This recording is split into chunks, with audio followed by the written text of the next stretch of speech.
Alors, j'aimerais commencer avec un verset qu'on a lu peut-être plusieurs fois dans la Bible et qui, à premier abord, n'a pas l'air d'actualité parce que le livre de Juge est quand même un livre qui date d'il y a 3000 ans.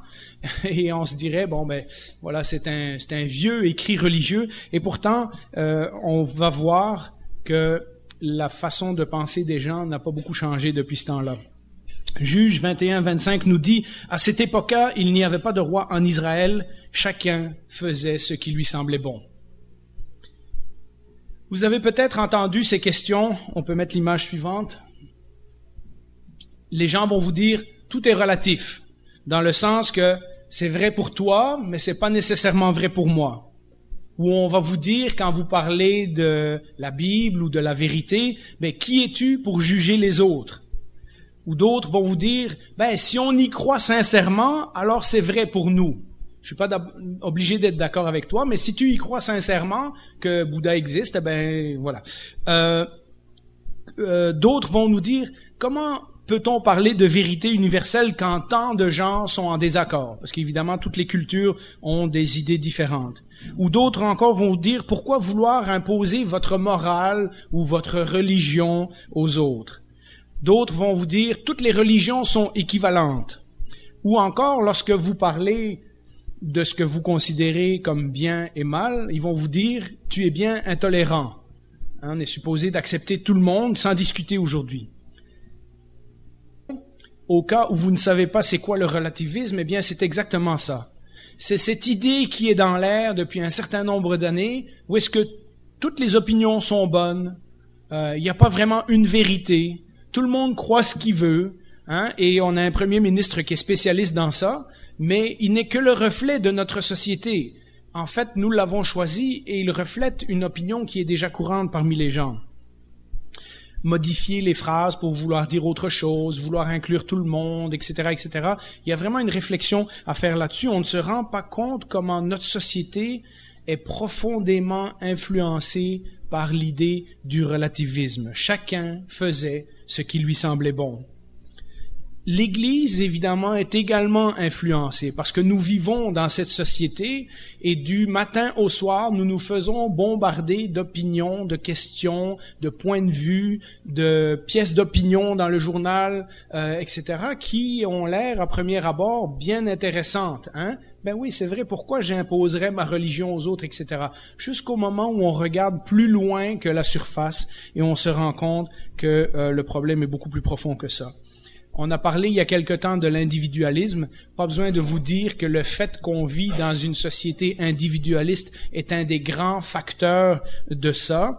Et ensuite, au 19e siècle, avec les philosophies de Darwin et Marx et Freud et tout ça, on a carrément rejeté Dieu, alors que jusqu'au 19e, Dieu était pas mal présent dans l'opinion publique. À partir de la fin des années 1870, 1880 et tout le 20e siècle et maintenant au début du 21e siècle, on vit dans une société qui est devenue relative parce que c'était inévitable. Si dans le fond chacun est libre et si chacun est responsable de lui-même, alors chacun a le droit de décider comment il veut vivre. Et donc tu n'as plus le droit de me dire que telle chose est bien ou mal, que telle chose est vraie ou fausse.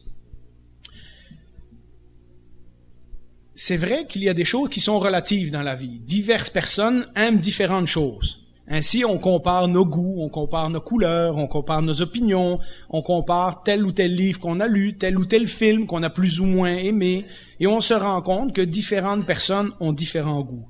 Le problème, c'est quand on prend ce genre de comparaison, de goût, de couleurs et d'opinions, et qu'on l'applique à la morale et à l'éthique.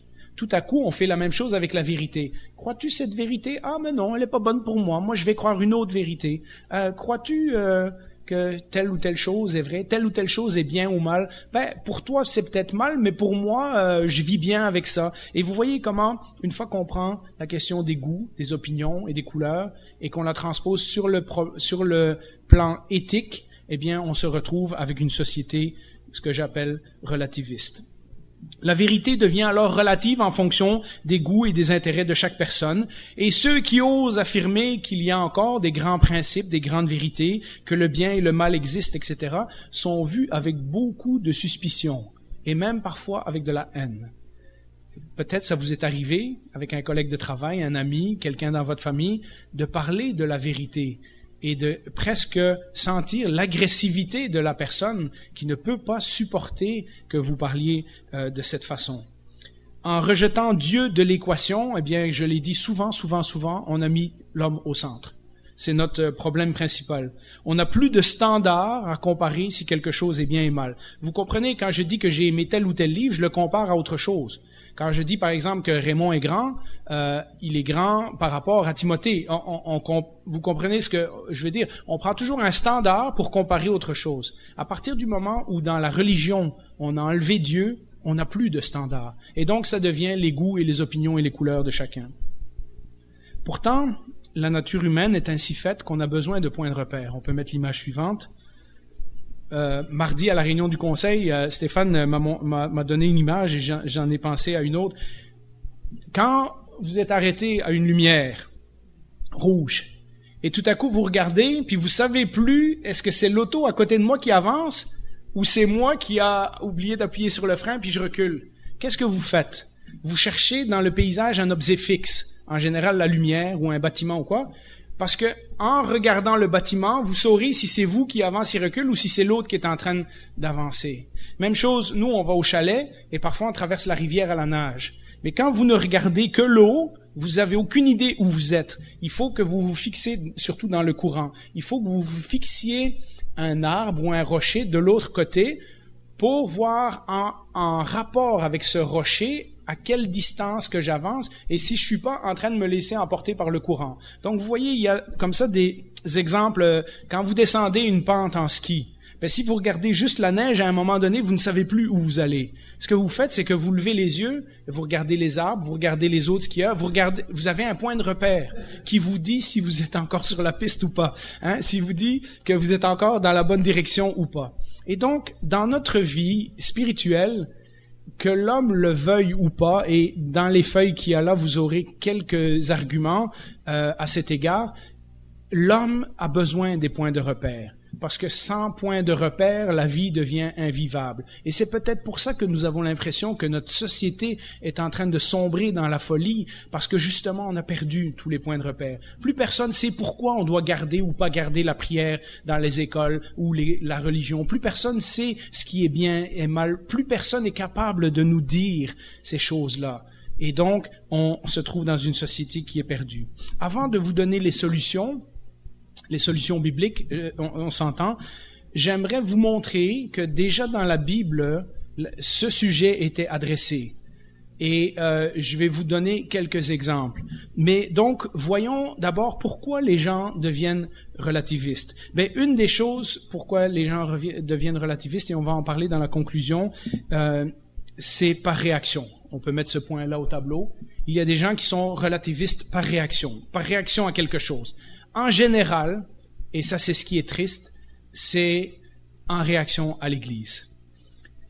Pendant longtemps, tout le Moyen-Âge jusqu'à récemment, l'Église, les autorités civiles, les gens riches et influents nous ont répété des choses qui faisaient leur affaire, tout en mettant de côté des choses qui ne faisaient pas leur affaire. Et quand les gens s'en sont rendus compte, les gens ont commencé à perdre confiance dans les autorités. On nous promet quelque chose à une élection, un mois après, on est capable de nous dire le contraire en pleine face. Fait que petit à petit, toutes ces autorités qui représentaient nos points de repère ont perdu notre confiance. Nous ne faisons plus confiance aux prêtres qui disaient une chose et qui abusaient les enfants de l'autre côté. Nous ne faisons plus confiance à l'Église qui nous dit de donner notre dîme et qui tout à coup se paye des grands bâtiments et des grandes cathédrales et on se rend compte qu'ils ont des richesses à n'en plus finir. On ne fait plus confiance aux politiciens qui nous regardent dans les yeux avec un sourire et qui nous disent quelque chose et qui nous mentent dès qu'ils ont été élus. On ne fait plus confiance aux multinationales qui nous disent d'acheter tel ou tel produit puis qui va nous rendre heureux et puis 2 jours après qu'on l'a, on se rend bien compte que c'est juste un produit parmi tant d'autres. On achète un ordinateur puis il est brisé après quelques semaines où on a une mise à jour à faire sur notre auto parce que elle a mal été réglée à l'usine. Volkswagen triche en mettant des pots d'échappement d'échappement, en mettant des logiciels pour nous dire qu'on consomme moins de pollution. Vous voyez comment notre confiance se fait miner petit à petit par tous ces gens dans qui nous avions mis notre confiance, et tout à coup, nous nous rendons compte qu'ils disent des mensonges. Et donc, la tendance est de dire, regarde, si tout le monde raconte des mensonges, je vais décider pour moi-même. Et donc, il y a des gens, et beaucoup de gens, qui deviennent relativistes par réaction. En réaction aux autoritarismes et affirmations diverses qui ensuite ont été démontrées comme fausses, les gens se méfient de ceux qui parlent avec trop de confiance. Alors quand nous arrivons et que nous présentons l'Évangile avec beaucoup de confiance, qu'est-ce qu'ils font? Ils nous identifient à une de ces autorités ou à une de ces personnes qui les a déçus. Ils pensent qu'en permettant tous les points de vue, on favorisera la paix, la tolérance, la cohabitation et l'harmonie. Et ils sont sincères. Ils pensent vraiment que pour éviter les chicanes, il faut que tout le monde pense ce qu'il veut. Le problème, c'est que cela se fait aux dépens de la vérité. De plus, en bout de ligne, si toutes les visions du monde se valent, ce qu'on assiste présentement, c'est celui qui crie le plus fort gagne. Parce que si toutes les opinions sont bonnes, dans le fond, c'est celui qui a le meilleur lobby, c'est celui qui a le meilleur représentant au gouvernement, c'est celui qui a la meilleure opinion publique, c'est celui qui a la meilleure image publicitaire qui finit par imposer son point de vue. Cela devient ce qu'on appelle la tyrannie de la minorité. C'est-à-dire un petit groupe décide qu'ils veulent ça, et ils font tout le remue-ménage, et puis le gouvernement se dit, parce que le gouvernement est composé de gens comme nous qui ont aussi perdu leur point de repère, et le gouvernement se dit, dans le fond, leur opinion est bonne, on va leur donner ce qu'ils veulent. Et vous voyez, ça se fait aux dépens de d'autres groupes, etc. Et donc, en bout de ligne, on pense qu'en tolérant toutes les visions, toutes les opinions, ça va créer la paix, mais en fait, ça crée la tyrannie de celui qui crie le plus fort. Il y a des gens, et ça on le voit dans la Bible, le point suivant, il y a des gens qui sont relativistes car ils ne supportent pas l'idée d'une autorité qui est supérieure à leur propre choix. Matthieu 11, 16 à 19, vous connaissez, on l'a étudié quand on a vu les paraboles.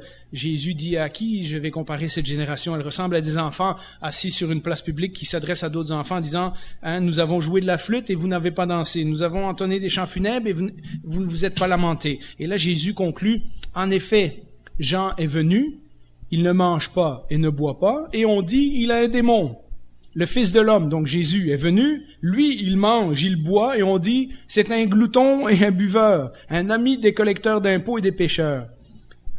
Et donc, l'idée, c'était que le messager, un était trop sérieux, l'autre était trop heureux.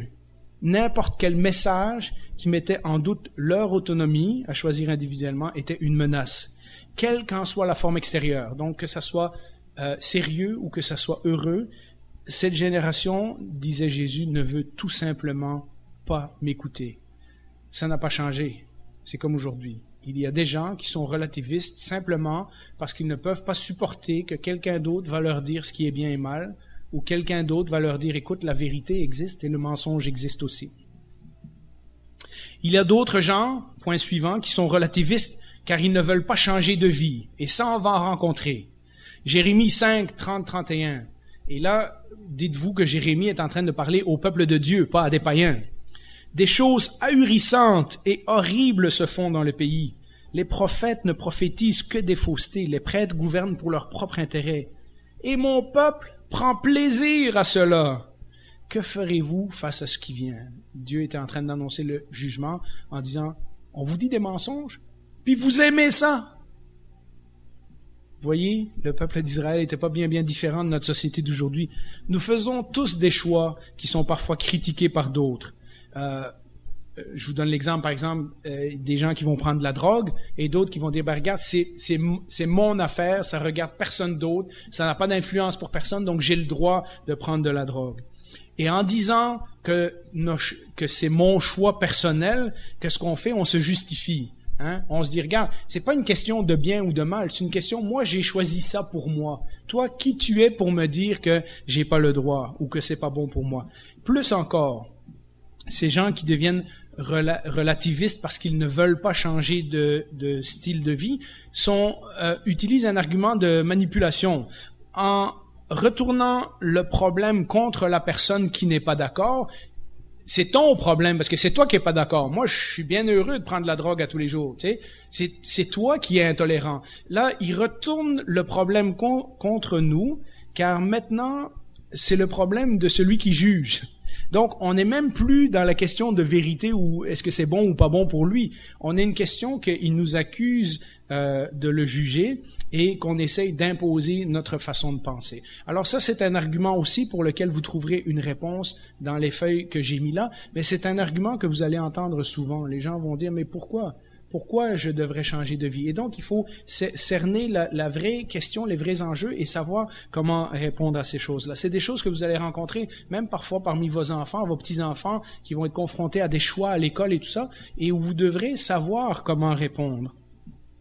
Et alors, on arrive au dernier groupe, l'avant-dernier groupe. Il y en a beaucoup qui sont relativistes par paresse intellectuelle. C'est plus facile de dire que tout le monde a raison ou que rien n'est à 100% sûr. Comme ça, on ne doit pas réfléchir et on ne doit pas changer, on ne doit pas faire d'efforts. Matthieu 21, versets 25 à 27, on a un très bon exemple de ça. Le baptême de Jean, Jésus parle à des pharisiens, il leur dit, le baptême de Jean, il venait d'où? Du ciel ou des hommes? Mais ils raisonnèrent entre eux. Si nous répondons du ciel, il dira, pourquoi donc n'avez-vous pas cru en lui? Si le baptême venait du ciel, le baptême de Jean, dans ce cas-là, ils auraient dû faire ce que Jean demandait. Et si nous répondons des hommes, nous avons à redouter la réaction de la foule, car tous considèrent Jean comme un prophète. Alors ils répondirent à Jésus, nous ne savons pas. On n'est sûr de rien. Je veux pas que tu m'imposes ton idée, on n'est pas sûr. Fait que voilà. Et Jésus leur dit, moi non plus, à mon tour, je vous répondrai pas à votre question. Parce qu'évidemment, ils avaient questionné l'autorité de Jésus. Et Jésus dit, si vous voulez même pas reconnaître qu'il y a une sorte d'autorité, dans ce cas-là, ça sert même à rien que je réponde à votre question. Et donc, il y a des gens qui, simplement, c'est trop compliqué de penser. Trop compliqué de défendre ses opinions. On est mieux de dire que tout le monde a raison. Comme ça, tout le monde me laisse tranquille. On vit chacun dans son coin. De temps en temps, on va signer une pétition sur Internet pour quelque chose qui nous a dérangé, mais on sait très bien que ça n'a pas dérangé un tas d'autres gens. Et voilà dans le genre de société qu'on vit. Quand quelqu'un dit que quelque chose est vrai ou bien, il y a bien des chances qu'il va devoir s'expliquer. Il y a bien des chances qu'on va devoir expliquer pourquoi on croit que telle ou telle chose est pas bien, est pas une bonne chose. Et défendre ces idées demande du travail. En disant que toutes les idées sont valables, on crée l'illusion de la facilité. On peut croire ce qu'on veut, on n'a pas besoin de le défendre. Pourtant, oui, c'est ça. Pourtant, l'apôtre Pierre nous dit qu'on doit être toujours prêt à donner une raison de l'espérance qui est en nous aux gens. Et donc, c'est pas vrai que les chrétiens doivent être paresseux, c'est pas vrai que les chrétiens doivent être niaiseux, c'est pas vrai que les chrétiens doivent être comme des moutons. Il y a une place aussi où nous devons défendre nos opinions, il y a une place où nous devons savoir aussi comment le faire, et je vais vous amener ça dans la conclusion. Et enfin, et ça c'est peut-être les plus difficiles à convaincre, il y a des gens comme Pilate qui sont relativistes car ils ne croient plus qu'il y a un standard universel de bien et de mal. Vous vous rappelez cet épisode où dans Jean 18 où Pilate dit à Jésus, tu es donc roi, et Jésus répond, tu le dis, je suis roi. Je suis né, et si je suis venu dans le monde, c'est pour rendre témoignage à la vérité. Donc Jésus est en train de clairement dire qu'il a une mission très particulière sur la terre. Toute personne qui est de la vérité écoute ma voix. Et Pilate lui répond, c'est quoi la vérité? Dans le sens, et puis on sait tout de suite après, Pilate a même pas entendu la réponse de Jésus, il a continué. Et donc pour Pilate, qui est un Romain et qui croyait en de nombreux dieux, qui avait vu de nombreux peuples et de nombreuses religions, pour lui la vérité c'était quelque chose de tout à fait relatif. En ce sens, dans ce groupe de personnes-là, le relativisme est une conséquence logique de l'athéisme. Parce qu'en effet, si on ne croit pas qu'il y a un Dieu qui existe, alors il n'y a vraiment aucune véritable fondation de décider ce qui est bien et mal. Il n'y a aucune véritable fondation de savoir si quelque chose est vrai ou faux. Et avant de passer à la conclusion, j'aimerais faire comme on fait régulièrement, de vous montrer que tout n'est pas mauvais. Il y a des points positifs à se retrouver dans une société qui est relativiste. Et on peut mettre le premier. La première chose qu'il faut savoir, c'est que les relativistes ne sont pas toutes des mauvaises personnes. Le relativisme essaye, en tout cas dans le discours populaire, de promouvoir des idées vertueuses. la raison que les gens disent que toutes les opinions sont bonnes, c'est parce qu'ils veulent promouvoir la paix, la tolérance, la bonne entente, une certaine liberté d'opinion, l'humilité, que personne se pense supérieur aux autres en disant « moi, ma religion est bonne, puis toi, tes affaires sont tout croche ». Donc, il faut arrêter de décrire tous les relativistes comme des personnes qui sont mauvaises et qui veulent vivre une vie de péché. Il y a des bons païens. Il y a des gens autour de nous qui sont des bonnes personnes, qui ont, sans réel point de repère, ont décidé que une bonne partie des valeurs qu'il y a dans la Bible sont également des valeurs qu'ils aiment. C'est Gandhi qui disait « Moi, ce que j'aime dans le christianisme, c'est leur Christ. Ce que je n'aime pas, c'est les chrétiens. » Vous voyez, il disait « Quand je vois Jésus, je vois que ses valeurs sont compatibles avec les miennes. Quand je vois comment les chrétiens vivent, je vois que leurs valeurs ne reflètent pas nécessairement celles de Jésus-Christ. » Et donc, nous avons nous-mêmes, dans ma famille et dans l'entourage, plusieurs personnes qui sont vraiment des bonnes personnes. Mais comparées à la foi chrétienne, ils pensent tout croche. Puis, il faut que j'ai beaucoup de patience et beaucoup d'amour pour ces gens-là parce que des choses qui sont tellement évidentes pour moi, tu fais pas ça, c'est pas une bonne chose. Pour ces personnes-là, c'est normal. Ils ne voient pas le mal dans ça. Et donc, la première chose qu'on doit faire dans une société comme la nôtre, c'est de reconnaître que tous les relativistes ne sont pas des mauvaises personnes. Beaucoup d'entre eux sont des gens qui sont relativistes parce que justement, ils veulent éviter les conflits. Ils veulent éviter que le monde se tape dessus à coups d'arguments religieux et de préférences, etc. C'est des gens qui veulent promouvoir le respect. Il y a des gens qui croient sincèrement que si on inclut tout le monde, on va vivre dans une meilleure société. Il y a des gens qui croient sincèrement que le but d'une société, c'est de vivre en paix et en harmonie. Et l'apôtre Paul dira lui-même, autant que cela dépende de vous, soyez en paix avec tous les hommes. Et donc, nous avons un effort à faire à contribuer à ces valeurs-là. Et les valeurs de paix, de tolérance, de liberté, tout ça sont des valeurs bibliques. Ce ne sont pas des mauvaises valeurs. Il faut juste les remettre dans le bon contexte. On ne peut pas le faire aux dépens de la vérité. Comme mentionné, une raison principale des gens qui adoptent la vision du monde relativiste, c'est une réaction contre les gens moralisateurs et contre les différents pouvoirs de la société et de l'Église qui ont dit « Faites ce que je vous dis et non pas ce que je fais ». Et il faut avouer que l'Église, au travers des siècles, a été en partie coupable de cette tendance-là. Les chrétiens légalistes sont en partie responsables de cela, car ils insistent souvent sur leurs principes, et qui sont souvent des principes peu mentionnés dans la Bible. Et là, je vous invite à écouter avec beaucoup d'attention et ne pas sauter à la conclusion de ce que je ne dis pas. Mais la Bible, honnêtement, parle peu du divorce. Elle parle peu de l'avortement. Elle ne parle pas de l'euthanasie. Et il y a certains chrétiens qui ont tendance à monter aux barricades pour des sujets comme ça. Et ça ne veut pas dire qu'on ne doit pas les défendre et ça ne veut pas dire qu'on ne doit pas apporter notre point de vue dans la société. C'est important qu'on le fasse. Mais lorsqu'on va manifester avec une pancarte devant un bureau où on pratique l'avortement, comme ça se fait aux États-Unis, on envoie tout de suite le message qu'on est en guerre. Et il y a peut-être une autre façon d'approcher les choses. Et souvent, on a insisté sur des principes comme ça. Les chrétiens qui sont lancés en politique, etc., ont insisté sur des problèmes dont la Bible mentionne peu de fois, mais dans leur propre vie, ils font semblant de rien sur des choses que la Bible mentionne des milliers de fois. Le mensonge, la justice sociale, le souci des pauvres. Combien il y a de versets dans la Bible qui dit qu'on doit donner de l'aide ou de l'argent à ceux qui en ont besoin, par rapport à ceux qui parlent de tuer une personne âgée. Le pardon, l'amour du prochain.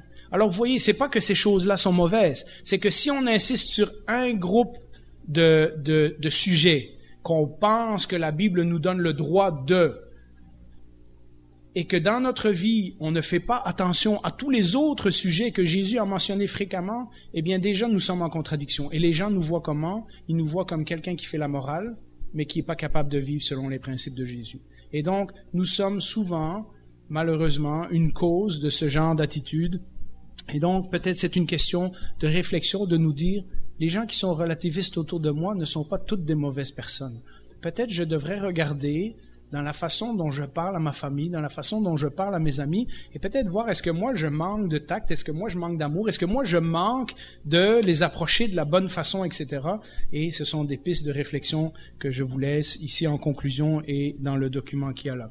Il y a quelque temps, juste pour vous donner un exemple, j'étais dans un magasin de vêtements et j'entendais une caissière parler avec son collègue en disant « Hey, tu sais pas, le gars là, qui était là tantôt, il m'a dit crois-tu en Dieu? Puis si tu crois pas en Dieu, tu vas voir l'enfer, c'est longtemps, puis souffrir toute l'éternité, c'est pas drôle et tout ça. » J'ai eu envie d'aller lui dire, écoute, je veux m'excuser, tous les chrétiens sont pas comme ça. Mais là, évidemment, il y a deux madames qui sont arrivées, qui nous ont interrompus, fait que j'ai pas eu le temps de lui dire. Mais j'avais mal dans le cœur. Parce que je me suis dit, si cette femme-là me voit et qu'elle sait que je suis chrétien, elle va automatiquement m'identifier à l'autre personne. Et je trouvais que l'autre personne avait beaucoup manqué de tact. Et si ce chrétien-là avait été dans le magasin, j'aurais été le voir. Et je lui aurais dit, écoute, c'est pas comme ça que tu dois parler de Jésus. Éphésiens nous dit de dire l'amour dans la vérité, de dire la vérité dans l'amour. Donc, il y a une place pour avoir un certain tact, un certain contact personnel avec les gens, plutôt que de les taper avec un marteau. De toute façon, si vous avez essayé, vous savez que ça ne marche plus. Aujourd'hui, taper les gens avec un marteau et leur dire, regarde, ça c'est vrai, puis ça c'est faux, puis si tu crois pas, tu vas en enfer, ils vont rire de vous, puis fin de la discussion. Donc, vous venez de perdre une opportunité de témoigner à ces gens-là. Le deuxième point positif que je vois, c'est que, et c'est suite au premier, le relativisme nous oblige à changer. Lorsque les chrétiens sont légalistes et qu'on met l'emphase sur des principes moraux, mais sans toujours comprendre comment ils doivent être appliqués, on ne fait pas la bonne chose. Les pharisiens étaient des spécialistes de ce genre d'attitude. Ils respectaient des lois, mais Jésus leur reprochait de manquer de compassion. Nous lisons dans Matthieu 23, verset 23, « Malheur à vous, scribes et pharisiens, hypocrites. » Hypocrites, ça veut dire ils prétendent une chose et ils sont autre chose. Donc c'est la question de vrai et de mensonge. Parce que vous payez la dîme de la menthe, de l'année, du cumin. Vous savez, c'est des petites plantes. La menthe, c'est pas des grosses fleurs. Ils payaient la dîme, même sur ça. Et que vous laissez ce qui est important dans la loi, la justice, la miséricorde et la fidélité. C'est là ce qu'il fallait pratiquer sans négliger les autres choses. C'est-à-dire, Jésus dit, si tu veux payer la dîme sur la menthe, c'est correct. Mais bien plus important, tu dois aussi faire ce que la loi te dit. La miséricorde, la fidélité, la compassion, etc. Je vous donne un exemple pratique. La limite est 100 km/h. Mais il nous faut parfois rouler à 105 pour dépasser un véhicule qui nous dérange. Pour dépasser un véhicule dangereux. En refusant de rouler un petit peu plus vite que la limite et en faisant son légaliste, on risque parfois de causer des accidents. Maintenant, il ne faut pas que ça devienne une excuse pour toujours rouler à 105, mais vous comprenez, la loi, elle est là comme guide, comme point de repère, pour nous dire, sur cette route-ci, c'est 100, sur cette route-ci, c'est 60, puis ici, c'est une zone d'école, c'est 30. Puis quand on a un ticket, on a un ticket. Vous savez, il y a 2 millions de tickets qui sont donnés à Montréal chaque année. Je peux vous dire que presque tout le monde pense que c'est pas de sa faute.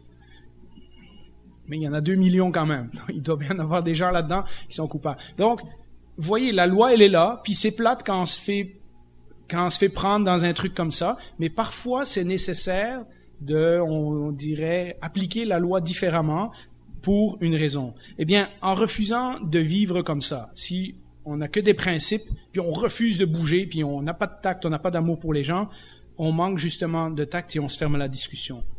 Nous avons déjà dit que c'est inutile d'essayer d'imposer aux gens des principes bibliques s'ils ne sont même pas en relation avec Dieu. On commence d'abord par amener les gens au Seigneur pour qu'ils soient convertis, qu'ils se repentent et qu'ils changent de vie. Une fois que le Saint-Esprit a fait la lumière dans leur vie, là on peut leur dire, mais tu sais, Jésus a enseigné des principes qui sont importants pour ta vie. On a vécu dans une société qui se pensait chrétienne, et le jour où tout le monde s'est déchristianisé, on s'est rendu compte que tout à coup, les gens étaient vraiment bons à pécher.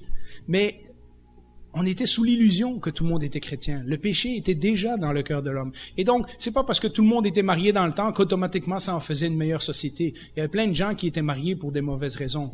Et donc, maintenant qu'on est pris avec les divorces, avec toutes sortes d'autres choses, etc., bien, on doit réfléchir à ces choses-là. On peut pas juste dire « Ah, c'était meilleur dans le temps quand l'Église dominait le monde et qu'elle imposait sa volonté. » Donc, vous voyez, je vous invite à penser à ces choses-là.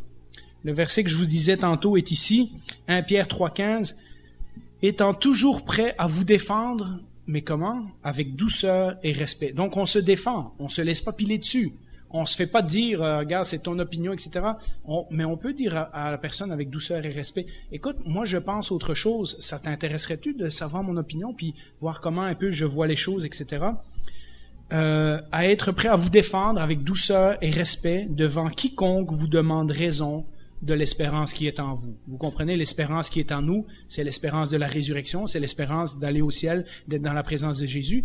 Quand on dit aux gens, regarde, moi je crois qu'il y a une vie après la mort, et je crois que je m'en vais rejoindre Jésus parce qu'il est mort pour moi, il a payé pour mes péchés, il est ressuscité, c'est la preuve que moi aussi, un jour, je serai ressuscité.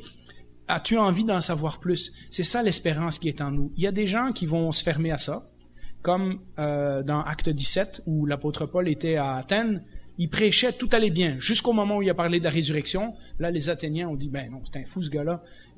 Donc, il y a des gens qui vont se fermer. Mais le texte nous dit qu'il y a un certain nombre de Grecs qui crurent et qui ont continué à rencontrer Paul pour avoir plus d'informations sur ce sujet. Et donc, c'est comme ça qu'on parle à des gens dans notre société.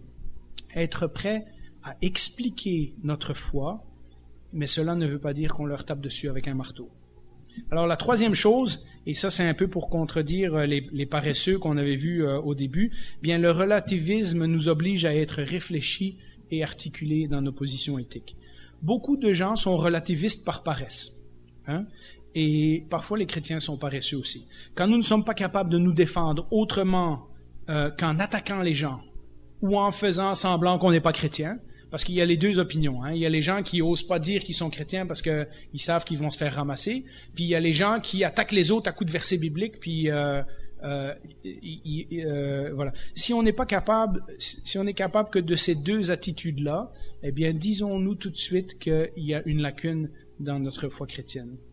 Nous sommes coupables de la même attitude de paresse que les non-croyants, mais nous avons une espérance en nous que nous devrions avoir hâte de défendre, hâte d'expliquer aux gens, et en étant paresseux, eh bien, nous ne sommes pas capables d'expliquer ce que nous croyons aux gens. Et donc, Éphésiens 4.15, on peut le mettre au tableau, nous disait, mais en disant la vérité dans l'amour, donc on dit la vérité, et on l'a dit dans l'amour, nous grandirons à tout point de vue vers celui qui est la tête, Christ. C'est-à-dire, en disant la vérité dans l'amour, on ressemble de plus en plus à Jésus-Christ. Pas la vérité seulement. Et pas l'amour seulement, les deux ensemble. On doit dire la vérité, mais on doit le faire avec amour. Cela m'amène à la conclusion la plus importante de comment aborder les gens.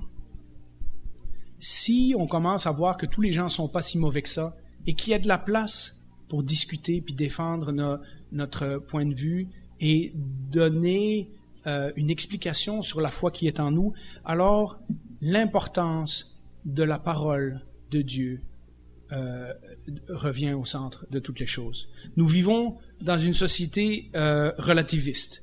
Mais en plus, ce qui a beaucoup compliqué les choses depuis une trentaine d'années, peut-être depuis l'apparition de la télévision, c'est que l'image est devenue le point de référence. Je parlais tantôt d'avoir perdu ses points de repère, mais combien d'entre nous croient ce qu'ils voient à la télé, ou ce qu'ils voient dans la publicité, ou ce qu'ils voient sur Facebook? L'expérience personnelle, les sentiments, etc., etc., sont devenus tous les critères pour évaluer s'il y a une vérité ou pas. Pourtant, quand Dieu a choisi de se révéler, et de révéler la vérité, puisque Dieu est vérité, il a choisi la parole écrite. Siècle après siècle, les tendances, les opinions, les expériences personnelles, les réveils religieux, les images, les miracles n'ont eu qu'une influence temporaire. Mais depuis 3500 ans, puisque c'est environ là qu'on pense que Moïse a commencé à mettre par écrit le Pentateuque, depuis 3500 ans, c'est la parole écrite de Dieu qui s'est révélée vraie, fois après fois, et qui a porté les chrétiens fois après fois, difficulté après difficulté, épreuve après épreuve. Vous savez, quand on est malade ou quand on souffre, quand on a une chicane dans la famille ou quoi, là, tant qu'on essaye d'y réfléchir de notre propre façon, on se tourmente, on pose des questions, on demande à Dieu pourquoi, on veut des explications, etc. Avez-vous remarqué que lorsqu'on se tourne vers la parole de Dieu, il y a une paix qui vient dans notre cœur? On n'a pas toujours les réponses, mais tout à coup on parle à Dieu. Et tout à coup, on sait qu'il y en a un qui nous écoute. On sait qu'il est la vérité. Et on sait qu'il est le Dieu qui pourvoit. On sait les choses que nous avons apprises sur Dieu dans la Bible. Et tout à coup, ces choses-là deviennent vraies pour nous. Ces choses-là nous apaisent. Ces choses-là nous donnent la force de continuer. Ce n'est pas le miracle. Ce n'est pas l'expérience personnelle. Ce n'est pas les visions, les songes et toutes les autres affaires qu'on peut avoir, toutes les autres affaires extraordinaires. C'est la parole. Fois après fois, c'est la parole, la parole, la parole. Pierre lui-même expliquera cela dans 2 Pierre 19, chapitre 1, versets 18 et 19. Au cas où vous avez jamais compris ce passage, je vais vous l'expliquer. Pierre est en train de dire qu'il a entendu la voix de Dieu en personne. Cette voix, nous l'avons entendue nous-mêmes, entendue venir du ciel lorsque nous étions avec lui sur la Sainte Montagne, c'est-à-dire le jour de la transfiguration. Quand Pierre, Jacques et Jean se sont retrouvés avec Jésus et que Élie et Moïse sont apparus et qu'ils ont vécu quelque chose d'extraordinaire. Pierre est en train de lui dire, de dire à ses auditeurs, j'ai entendu la voix même de Dieu. Et pourtant, nous considérons comme d'autant plus certaine la parole des prophètes. Il est en train de dire, l'expérience, elle était fantastique, mais elle a duré qu'un moment. D'ailleurs, je me suis toujours dit comment Pierre a pu voir Jésus transfiguré, puis le renier quelques semaines après. Alors vous voyez que l'expérience n'a pas transformé Pierre. Mais qu'est-ce qui a transformé Pierre? La parole. Pierre dit, nous tenons d'autant plus certaine la parole des prophètes. Pierre dit qu'il a plus confiance dans la parole écrite que ce qu'il a vu et ce qu'il a entendu avec ses propres oreilles. L'événement était extraordinaire, mais les sentiments se sont vite dissipés. La parole, elle, reste un point de référence éternel qui ne change pas. De plus, dans nos propres vies, nous avons pu voir fois après fois, lorsque nous avons lu une promesse, lorsque nous avons lu un verset, nous avons pu, si nous avons vécu quelques années de vie chrétienne, et si vous êtes comme moi, vous avez pu tester la parole et voir que la vérité de la parole, lorsqu'elle est testée, se révèle vraie fois après fois après fois. Le Seigneur a dit, il va nous donner un toit, il va nous donner à manger. Est-ce qu'il y a un moment dans ma vie où je me rappelle que j'ai pas eu un endroit pour dormir et pas à manger? Fois après fois, le Seigneur a répondu à sa promesse, à sa parole. Alors que les messages de nos médias se sont révélés des mensonges, fois après fois après fois. Et pourtant, nous continuons à nous baser sur l'image, alors que la parole écrite est tellement plus importante. Et finalement, dans la vie transformée des chrétiens, est-ce que, de nouveau, nous n'avons pas pu constater l'efficacité de la parole à qui le Saint-Esprit rend témoignage? Est-ce que nous ne pouvons pas, chacun d'entre nous, voir comment nous étions avant et comment nous sommes maintenant et dire, je ne serais jamais arrivé à être cette personne-là par mes propres forces. Je ne serais jamais arrivé à me convertir de mes propres forces. Je ne serais jamais arrivé à une telle connaissance de Dieu si Dieu ne s'était pas révélé à moi. Quand la parole est écrite dans nos cœurs, Jérémie qui annonçait la nouvelle alliance a dit également, j'écrirai plus la parole sur des tablettes de pierre, je vais les écrire dans leur cœur.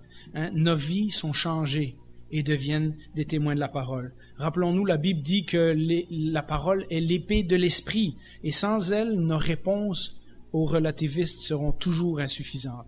Ne tentons pas de convaincre quelqu'un de la vérité de l'Évangile seulement en leur donnant des arguments philosophiques. À un moment donné dans la conversation, il faut qu'on leur explique qu'on croit ce qu'on croit à cause de la parole de Dieu. Conclusion. Si nous devons aborder les gens avec tact, avec amour, mais quand même leur dire la vérité, alors voici quelques rapides pistes de réflexion qui peuvent nous aider. La première chose à faire, c'est de nous rappeler que nous ne sommes pas Dieu. Et je vous le résume brièvement, il y a une différence entre dire la vérité existe et j'y crois, et dire je connais la vérité, viens-t'en, je vais te montrer. Fais comme moi, puis tu vas voir, ça va bien aller dans ta... Vous comprenez? On n'est pas Dieu. On pointe les gens soit sur nous, fais comme moi, ou on pointe les gens vers Dieu. Regarde, je vais te montrer où tu peux trouver la vérité. Deuxièmement, cernons les véritables enjeux. Nous avons l'impression que nous, en tant que chrétiens, avons le monopole de la moralité. Nous sommes tous des bonnes personnes depuis que nous sommes devenus chrétiens. Mais tous les non-croyants, et ça revient au point que je disais tantôt, ne sont pas des êtres égoïstes. Il y a des bonnes personnes aussi dans ces gens-là. Ce ne sont pas tous des gens qui veulent vivre dans le péché. Certains d'entre eux savent même pas c'est quoi le péché. Donc la question n'est pas une question de comment moi je vis par rapport à toi. Regarde ma vie comme elle est belle et pure et morale comparée à la tienne. La vraie question, c'est de savoir si la vérité existe. Et si elle existe, comment on connaît la vérité et comment nous la mettons en pratique. Parce que c'est bien de connaître la vérité, mais aussi il faut que les gens la voient en action dans notre vie. Et donc, le véritable enjeu, ce n'est pas la question de la moralité, c'est la question de la vérité. La troisième chose, et je l'ai dit plusieurs fois dans le message, mais un rappel ne fera pas tort, soyons plus humbles et gracieux dans nos approches. La réponse à beaucoup d'enjeux de notre société n'est pas toujours très claire dans la Bible. Il n'y a aucun verset qui dit que la drogue n'est pas bonne. Pourtant, on sait bien que c'est pas bon. Mais on le sait comment. Et alors, il nous faut trouver les principes bibliques qui nous appuient dans la façon dont on va exposer notre argument aux autres. Les enjeux de notre société ne sont pas toujours clairement, il n'y a pas un commandement qui dit « fais pas ça, prends pas de drogue ». Donc, il faut qu'on trouve une autre façon d'expliquer aux gens. Admettre que nous ne savons pas toujours tout, dire à quelqu'un « écoute, je vais y réfléchir, c'est une bonne question », c'est déjà faire preuve d'humilité. La personne n'aura pas l'impression qu'on essaye de lui enfoncer notre point de vue dans la tête. Et au contraire d'être autoritaire, eh bien, alors nous donnons l'impression aux gens que nous allons vraiment réfléchir à la question et que nous n'essayons pas d'imposer notre argument. Vous savez, beaucoup des choses que je prêche le dimanche, je ne les savais pas avant. Il y a eu du travail là-dedans. Il y a eu une partie d'inspiration. On fait confiance que le Seigneur va guider et va toucher les cœurs, mais il y a beaucoup de travail. Il y a beaucoup de choses que j'apprends en préparant les prédications. Et donc, si la Bible vous dit d'être capable de rendre compte de votre foi, eh bien, à un moment donné, il y a un travail à faire. Il y a des versets à lire, il y a des explications, il faut être capable d'articuler sa foi. Ça ne veut pas dire nécessairement parler en public comme nous, mais ça veut dire être capable de dire en qui tu crois et pourquoi tu crois. Et la dernière chose, considérons la vérité en termes de caractère plutôt qu'en termes de geste. Je vous explique cela. Notre témoignage à la réalité de la vérité biblique sera bien plus puissant quand les gens voient comment nous sommes.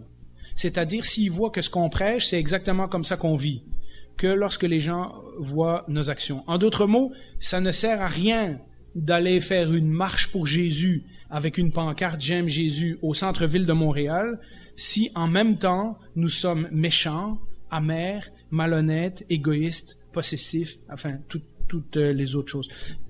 À nouveau, notre genre de comportement attirera l'attention soit sur nous, soit sur Jésus.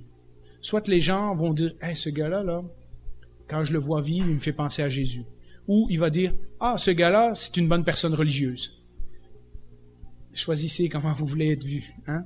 Moi, j'aimerais bien mieux qu'on me dise que je ressemble à Jésus que de dire « Ah ouais, toi, t'es un bon chrétien, tu vas à l'église tous les dimanches. » Voilà. Alors, en conclusion, j'aimerais dire ceci, et on peut mettre la dernière image. Jésus n'a pas dit, et c'est un encouragement pour vous cette semaine, Jésus n'a pas dit « je suis un chemin parmi d'autres ». Je suis une vérité relative ou un genre de vie que vous pouvez choisir pour vous-même.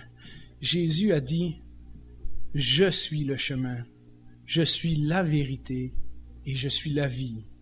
Et comme je ne l'ai pas souvent affiché, on met la suite du verset « nul ne vient au Père que par moi ». Alors ça, c'était une affirmation exclusive. Et pourtant, Jésus est la personne qui savait dire ce genre de choses avec autorité et avec amour en même temps. Alors prenons exemple sur lui. Je vous invite à prier. Lorsque nous venons à ta parole, Seigneur, nous nous rendons compte combien de points de repère tu nous as laissés.